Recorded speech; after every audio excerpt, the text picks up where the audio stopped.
Assalamualaikum warahmatullahi wabarakatuh. Perkenalkan, nama saya Maulida Janati. Saya dari kelas B5 akan melaksanakan tugas UAS praktek qiraah. Yang pertama, pengertian makhrijul huruf dan sifat huruf. Makhrijul huruf dan sifat huruf adalah dua konsep penting dalam ilmu tajwid yang merupakan ilmu untuk membaca Al-Quran dengan baik dan benar. Pengertian makhrijul huruf. Makhrijul huruf adalah tempat keluarnya huruf dari mulut atau tenggorokan. Setiap huruf memiliki tempat keluarnya sendiri yang spesifik, dan ini sangat penting dalam tajwid untuk memastikan bahwa setiap huruf diucapkan dengan benar dan jelas. Ada 5 tempat utama keluarnya huruf. Yang pertama, al-jauf. Yang pertama, al-jauf keluar dari rongga mulut dan tenggorokan. Yaitu hurufnya adalah huruf mat, alif, wawu, dan ya. Kemudian yang kedua, al-halaq, keluar dari tenggorokan. Yang al-halaq ini dibagi menjadi 3 bagian. Keluar dari bagian bawah, hurufnya adalah hamzah dan ha. Yang kedua, bagian tengah, ain dan ha. Dan yang ketiga, bagian atas, yaitu ghain dan kha. Yang keluar dari alisan atau lidah juga dibagi menjadi 3 bagian. Yang pertama dari ujung lidah, hurufnya ta, da, lo. Yang kedua dari tengah lidah, hurufnya jim, shin, dan sin. Kemudian yang bagian 3 adalah pangkal lidah, of, dan kaf. Kemudian bagian yang keempat yaitu asyafatan atau 2 bibir. Yang ini dibagi menjadi 2, yaitu bertemunya 2 bibir atas dan bawah, hurufnya ba dan mim. Yang kedua, bibir bawah dengan gigi atas, yaitu huruf fa. Yang kelima, al-khayshum atau rongga hidung. Rongga hidung untuk huruf yang memiliki sifat gunnah atau dengung seperti nun dan mim dalam beberapa posisi. Kemudian yaitu pengertian sifat huruf. Sifat huruf ada karakteristik atau sifat yang melekat pada huruf ketika diucapkan. Sifat-sifat ini membantu membedakan huruf satu dengan yang lain, terutama jika mereka memiliki makhraj, seperti tempat keluarnya huruf yang sama. Berikut adalah beberapa sifat huruf beserta contohnya.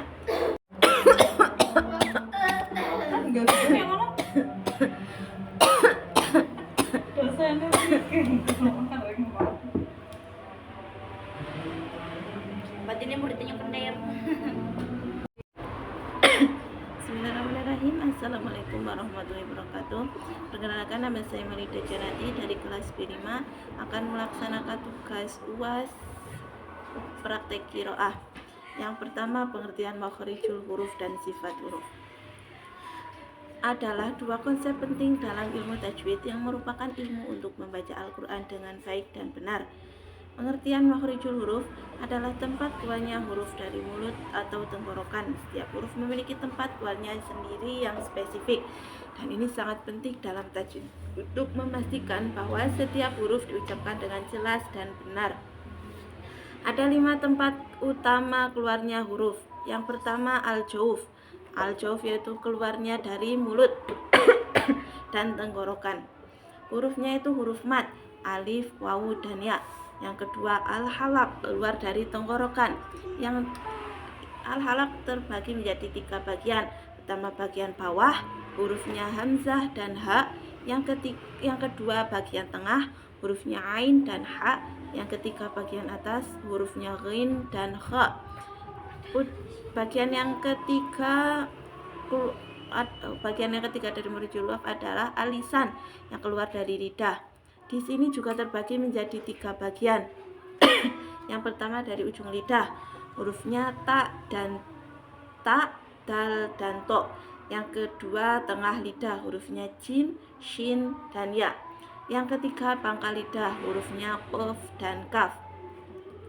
Dan makhrijul huruf yang keempat yaitu asyamsiyah, asyafatan atau 2 bibir, yaitu bibir bertemu, hurufnya ba dan mim. Dan yang kedua bibir tengah, bibir dengan gigi atas, yaitu fa. Bagian yang kelima adalah al-khayshum atau rongga hidung. yaitu untuk huruf yang memiliki sifat gunah atau dengung seperti nun dan mim dalam beberapa posisi. Kemudian pengertian sifat huruf. Sifat huruf adalah karakteristik atau sifat yang melekat pada huruf ketika diucapkan. Sifat-sifat ini membantu membedakan huruf satu dengan yang lain, terutama jika mereka memiliki makhraj tempat keluarnya huruf yang sama. Berikut adalah beberapa sifat huruf beserta contohnya. Yang pertama, hamsh atau berbisik, aliran nafas berlanjut ketika mengucapkan huruf. Contohnya fa dan sa. Yang kedua, jahar atau nyaring, aliran nafas terhenti ketika mengucapkan huruf ba dan da. Yang ketiga, syiddah atau keras, aliran suara terhenti secara total, hurufnya a dan o. Yang keempat, rikhwah atau lunak, aliran huruf berlanjut seperti za, za. Dan yang kelima, isti'la atau terangkat, bagian belakang lidah terangkat ke atas langit-langit, contoh o dan gh. Yang keenam, istifal atau merendah, lidah tidak terangkat, contohnya ba dan ta, lidah masih di bawah. Dan yang bagian ketujuh adalah ikbak atau melekat, lidah melekat ke langit-langit mulut, contoh to dan zo. Yang bagian kedelapan adalah infitah atau terbuka, lidah tidak melekat ke langit-langit mulut, contoh ka dan jim.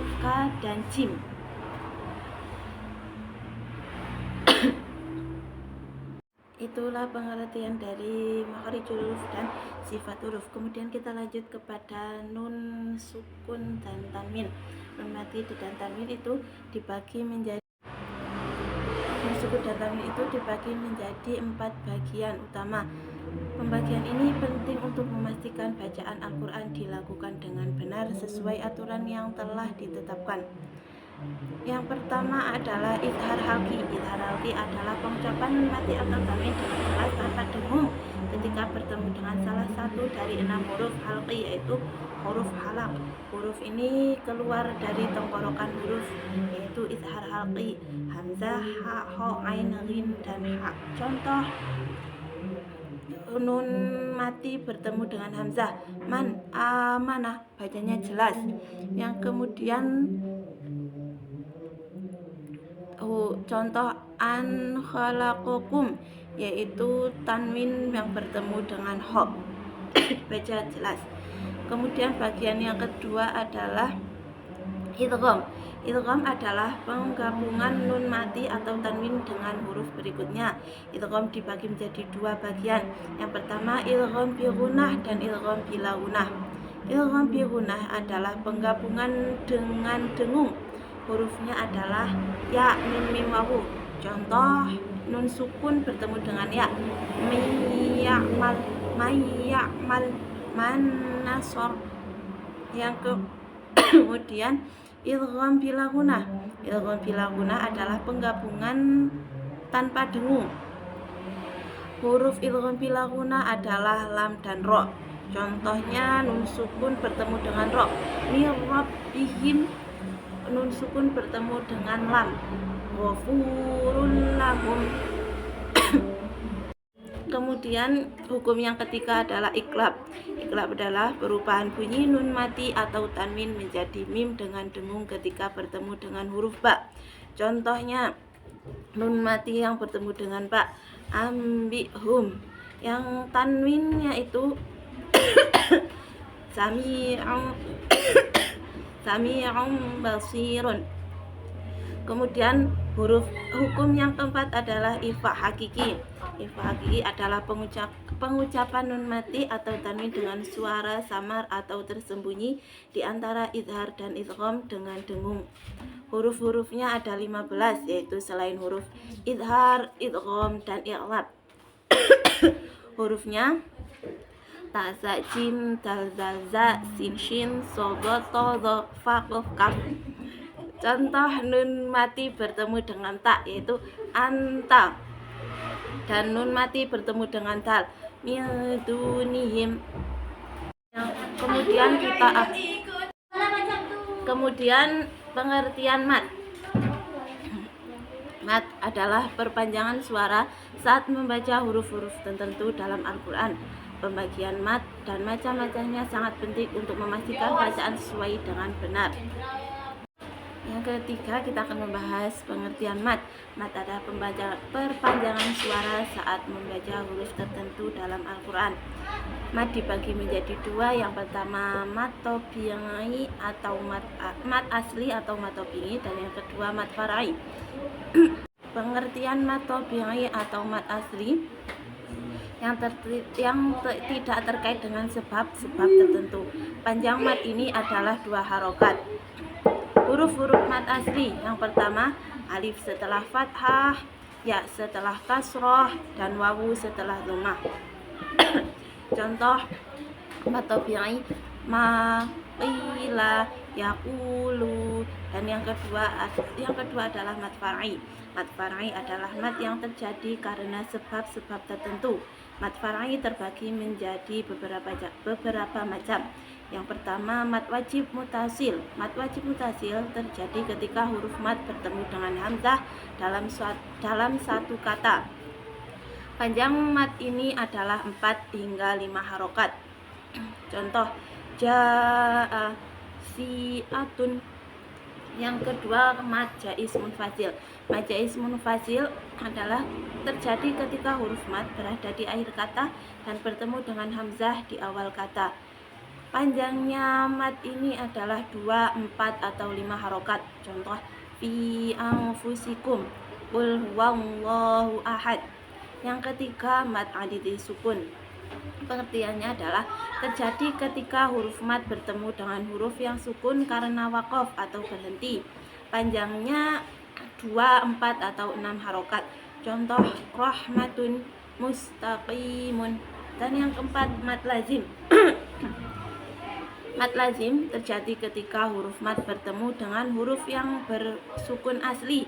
Panjang bacaan mad ini adalah 6 harokat. Contoh waladolina, alana. Kemudian madlin. Madlin terjadi ketika huruf lin, hurufnya itu wawu dan ya, yang didahului harokat fathah bertemu dengan huruf yang bersukun karena waqaf.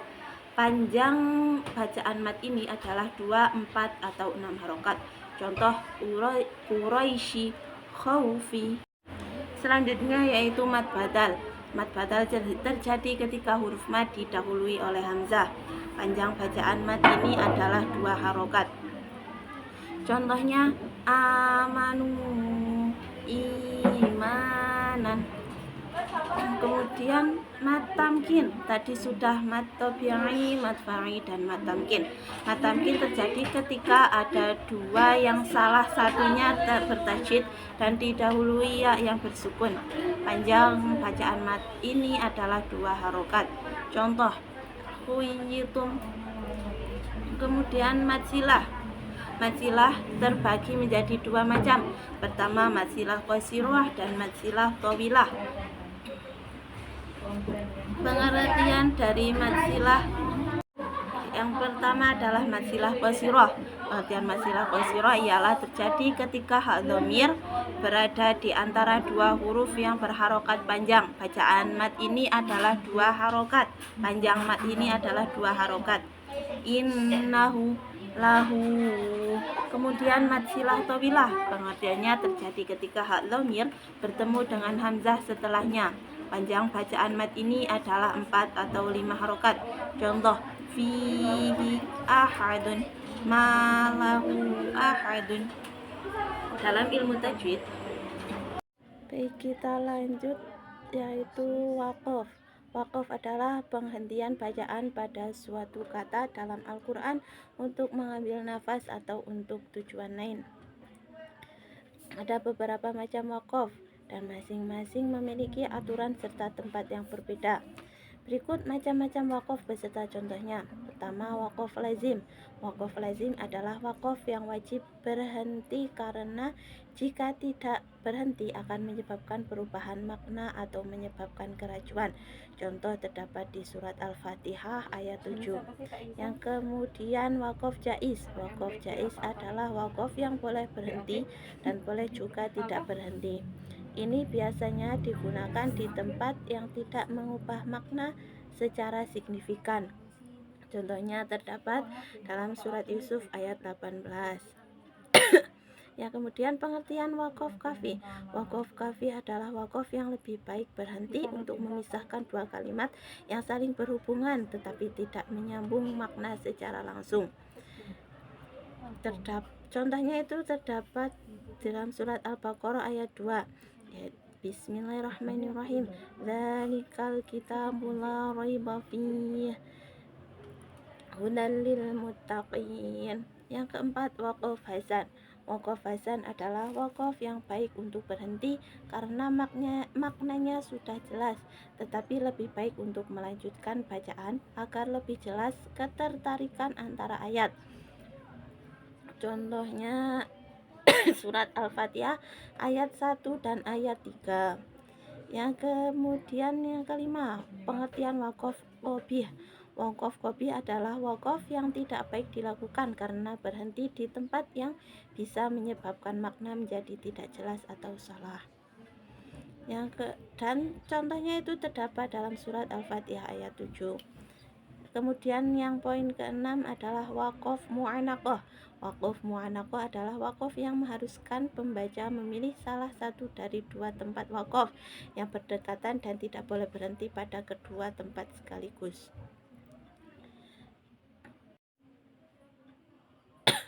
Mungkin itu dari saya. Terima kasih. Wassalamualaikum warahmatullahi wabarakatuh.